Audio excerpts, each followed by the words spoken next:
Hello everyone, welcome back to the channel. In this video I'm going to be walking you through an easy step-by-step guide on how to transfer money from Australia to Bangladesh through Remitly. So let's quickly dive into the one of the simple steps and guides for that.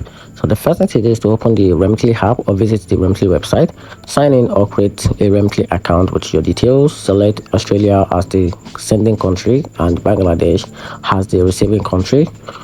On step 4, you have to enter the amount of money you wish to send. Then step 5, choose your delivery method.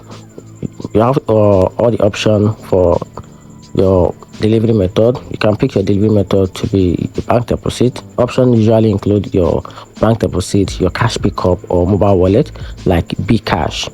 So enter your recipient full name, the phone number, the bank, or the wallet details depend on the delivery method. Then select your payment method. Your payment method could be your debit card, your credit card, or your bank transfer.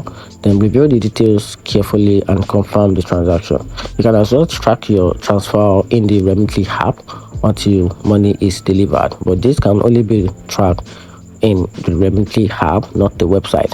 And that's it. Hope you find the video helpful. Turn on the notification button and subscribe for more video guide.